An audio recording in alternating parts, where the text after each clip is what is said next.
hands up! Put your hands up! Get on the ground! Now!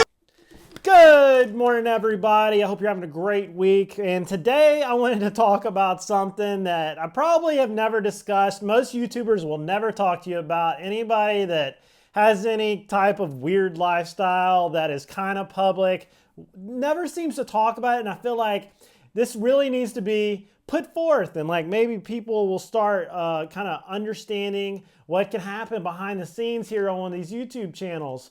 Because like when you first start YouTube, you're just like happy-go-lucky, just like walking around filming, you know, having a great time, checking out the sun, catching some fish, you know, just not really knowing much about the way like the internet and publicity works. And as your channel grows a little bit, you start noticing, whoa, there's some weird stuff going on. But then you just kind of put it behind you because you're like, you know what, hey, whatever. And you go and you run into another weird thing and another weird thing. And then pretty soon you're like becoming a veteran of a semi-public life, and you're like, hey, I need security cameras. Hey, I need an 8-foot wall. Hey, my office needs to be key coded. Hey, maybe I should hide my phone number. And I want to add to this that your information is public, okay? Your house is public record. Your phone number is really public record. And if you're trying to run a business, it's almost impossible to run a business and hide your phone number. It's pretty tough to do it all by email. You take these precautions, but there's only so much you can do, especially when Brant puts a buoy with your phone number in a video, and then you get 100 text messages in the middle of the night, and they just keep going and going. I want to talk a little bit about that, and you know, there's some things you just can't get around, and me and Samantha have had to become a little more, you know, protective with certain things, and kind of like, you know, question, you know, some motives of people, and meanwhile still enjoying the whole ride, because this is a wild ride and it's very fun, and I love talking to everybody, and I like meeting new people. And usually Samantha has pulled me away from talking to everybody because I'm just having such a great time, especially when they bring a case of beer and they come talk to you. I mean, I've been found on vacations, I've been found on, you know, random places fishing. I've had my yard streaked. I probably have at least like 3 or 4 people show up at my house a week. Most of the time cool people, but Samantha asked me, who are you talking to?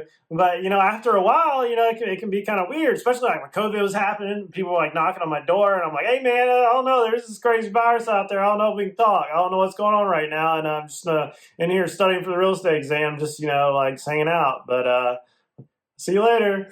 And that's awesome. I like talking to everybody. But, you know, like recently I've had to question a few things. And, you know, as your channel gets bigger, and if you ever, you know, get caught up in some of this stuff, especially around political season, you got to come up with a set of rules for yourself, right? Like, one, usually everything you post on social media needs to be like backdated. Like, so like if you're there, you're going to post it 2 hours later or 5 hours later. And sometimes, you know, a day in between, because some weird stuff can happen. And one of those ones, and you know, social media crimes have started to become like a thing, right? Like people are starting to understand that they exist. I've talked to a lot of law enforcement about, hey, in the future, these social media crimes are going to take up most of your day. And I'm like one of the biggest supporters of law enforcement that you'll meet.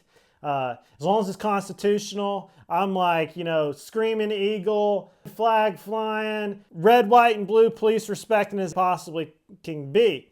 But there's times where, you know, they don't understand the circumstance because it's new, and the YouTuber is like the outlier. So, you know, I've tried to always be as respectful and nice and willing to talk to any of the law enforcement, if all possible, to explain kind of what's going on, because everybody loves to blame the YouTubers for everything.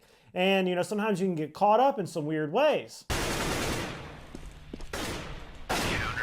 They spoke up on Hud's death. I think that's why you went after death. Going mini? Where's the bomb? I'm holding mini peek. Bomb's down by T-Red. Daps is a ramp player and Lex plays He's what? locker, he's locker. Locker and up secret. Locker in by T-Red, by T-Red. There are 4 cops in Jordan's room right now, apparently. With rifles. What? I'm actually probably shot him out right now. Yeah? Come here. What the SWATTED me is my job is streaming video games. People don't like what I do.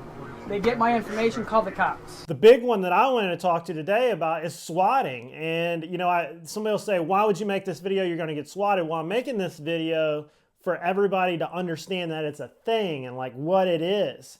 And that it can hit you as a social media influencer if you're watching this, or like it could be, you know, you see it go on in your community and everybody's just going to blame the YouTuber or blame the person with a public, you know, figure or social media creator or whatever.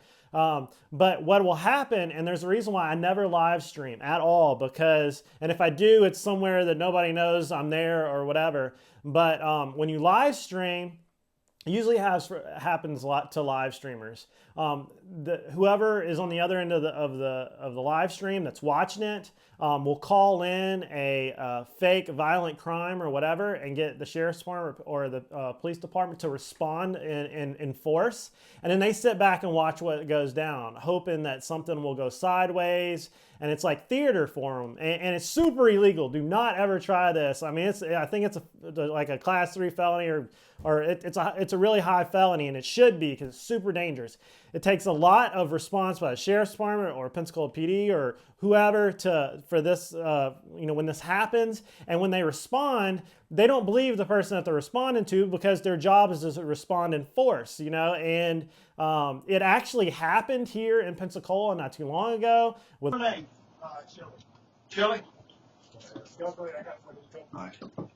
Lance 30 Acre, and here's what happened. We didn't want to tell anyone about it because we felt like if we told you guys about it, then it would happen more and more. In this clip right here, I walk outside and I look and I don't see any police officers. And the locksmith asked me, is everything okay? And I'm like, I got a call from the sheriff's office. I don't know what's going on. So then I go back inside and I tell Lance, I'm like, I don't know what's going on, but that was a real phone call.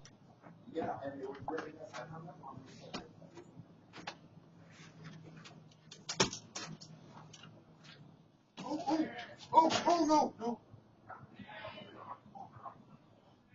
My name's Lance 30 Acre. I'm his brother. I'm his brother. He's inside. You're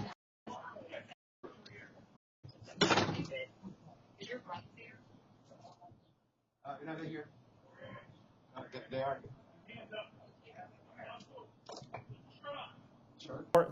He basically got a call from a blocked number, and you know, I've had that happen before, but it wasn't for something like this. He was told to come out with his hands up, and you know, thinking about this exact same moment, it like scares me to death. Like it just like scares me to think that your own police department can be weaponized against you as a law-abiding citizen, that they are responding, doing their job, you're responding like, oh my gosh, what's going on? And, you know, luckily this happened during the day and he was able to respond, basically with his hands up and have a conversation. And when I talked to my sheriff's department saying, hey, this could happen, because I knew this was going to happen, you know, I was like, hey, put my number down, my address, whatever you got to do to make sure if this ever happens. I tried to meet the problem way ahead of time. I was like, put me down, call me, whatever you want to do to mitigate this from ever happening. Just call me, you know. And you know, when it happened, Lance and Logan, they did what they were supposed to do. They threw their hands up. They got on the, you know, on the ground, and you know, of course, they were handcuffed and thrown on the curb. You know, and I'm thinking like, if that happened to me, man, everybody in the neighborhood is gonna think I'm like Al Capone or something. YouTuber's at it again. And so this is like when I had a conversation with Samantha, like, hey, what if this happened? Hey, what if this happened at my parents' house? What if it happened to her parents' house? World. Put your hands up! Get on the ground! Get on the ground! There's one in the corner. Put your hands behind your back. Hands on your back! Put your hands on your back, do it now. Don't you fucking move, you hear me, boy?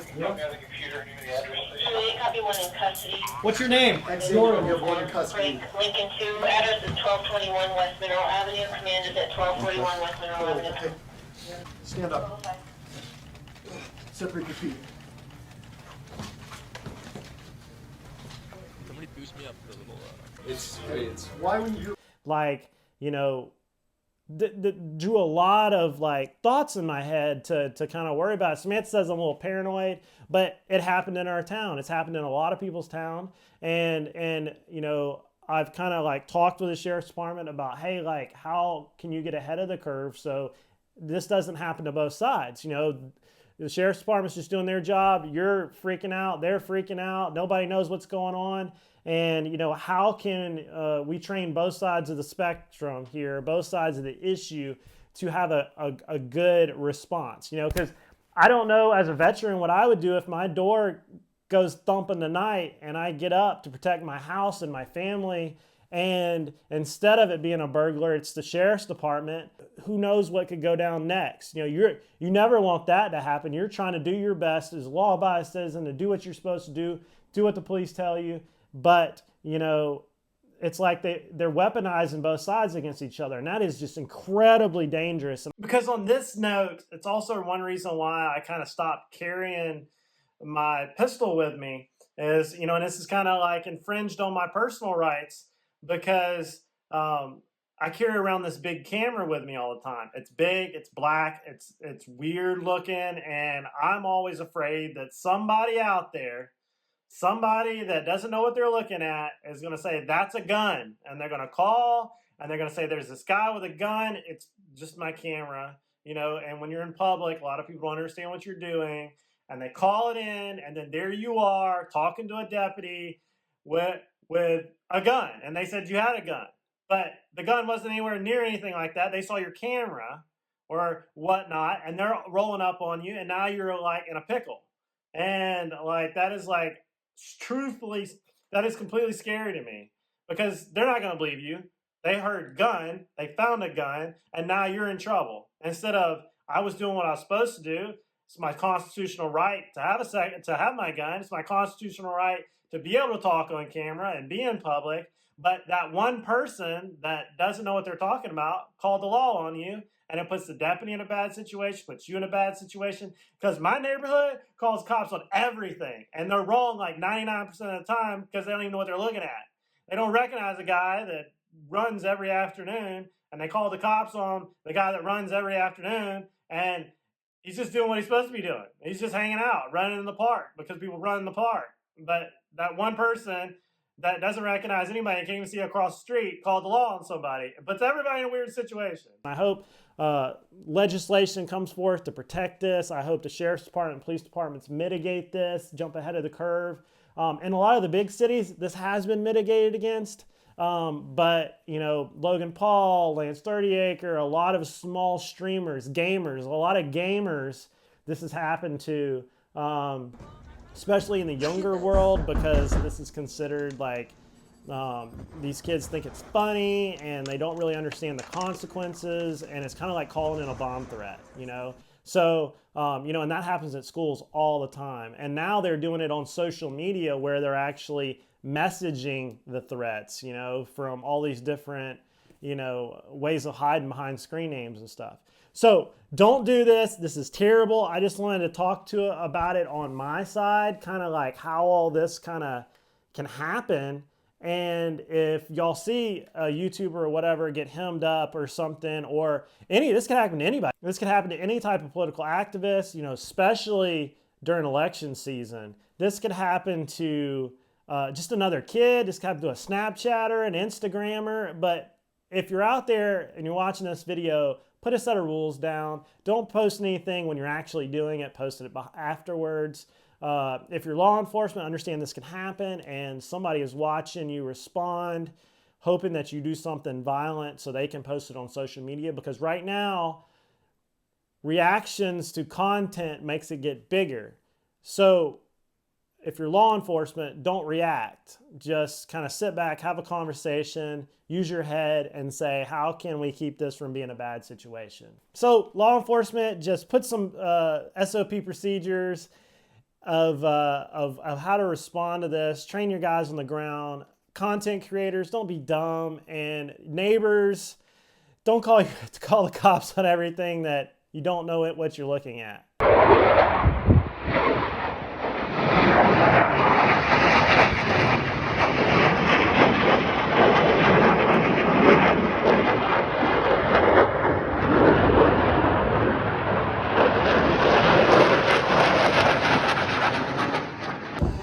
We're doing St. Patty's Day. We got bagpipes and corned beef and cabbage. It's gonna be a great day. All right, Samantha, what are you getting? Are you getting corned beef and cabbage? Yeah, but we're sharing. We're sharing a corned beef and cabbage, everybody. Can't wait for the bands if they can start playing.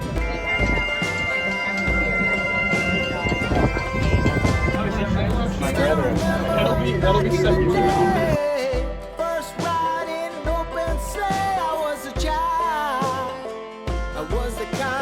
Every time I come here, I feel like I'm in the Lord of the Rings getting like Hobbit here or something. For the dollars.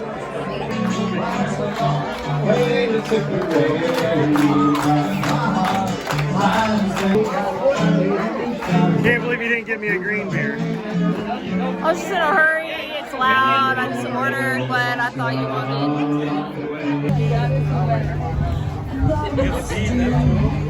We just saw a leprechaun. What do you think of the leprechaun, Samantha? I think he's very cool. Yeah. Very cool. Giving out beads and pictures and flowers. He didn't take a picture with me though. Only the children. He's afraid I was going to video Only it. the children. We're in the chute, Samantha. It's time to go in.